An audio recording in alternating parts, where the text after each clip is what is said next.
Sveiki, norėčiau Jums papasakoti apie Dievo buvimą.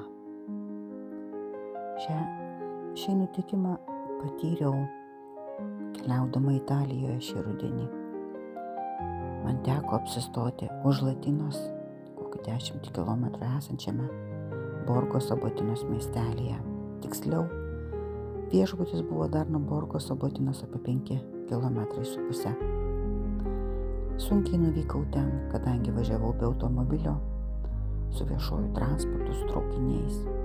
Kelias dienas pabuvus man reikėjo grįžti atgal į civilizaciją. Iš vakaro susižinojau, kada man važiuoja autobusas. Jis turėjo vykti po 6:10 ryte. Nulėkiau į sustojimą su bagažu, su lagaminu, su kuprine ir laukiau autobuso. Bet jis atvažiavo iš kitos pusės, kitaip tariant, kitoje kelio pusėje esantį sustojimą. Pasimečiau, bet nelipau į jį. Iš jo išlipo italas, o autobusas nuvažiavo. Paklausiau pas jį, ar tas autobusas apsisukęs grįš atgal tuo pačiu keliu ir važiuos į Latiną. O jisai papurtė galvą ir pasakė, kad ne, kad sekantis autobusas bus po valandos ir jis nevažiuos atgal per čia, jis važiuos visai per kitur, į Latiną.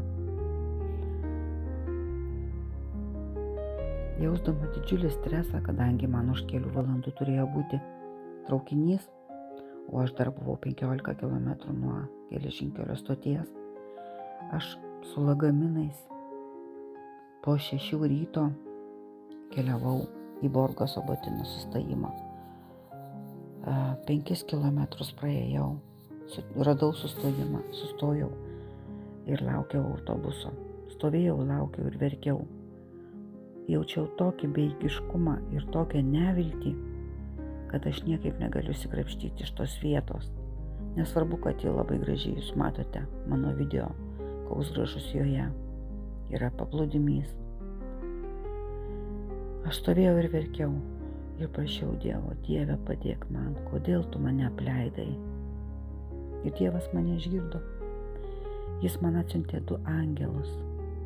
Netrukus atėjo senukas su lazdele, pensinio amžiaus, šlubuodamas. Aš jo paklausiau apie autobusą, jis patvirtino, kad neužilgo turi atvažiuoti. O ten su viešuoju transportu yra taip, kad tu negali viešajam transporte nusipirkti bilieto. Tu turi bilietų pasirūpinti iš anksto. O kur jį nusipirkti, aš nežinojau. Atvažiavo autobusas, mes abu lipom į tą autobusą, aš visa apsiverkusi. Pradėjau klausti žmonių, kas gali parduoti man talonėlį. Atsišaukė moteris su 2 nedideliais vaikais.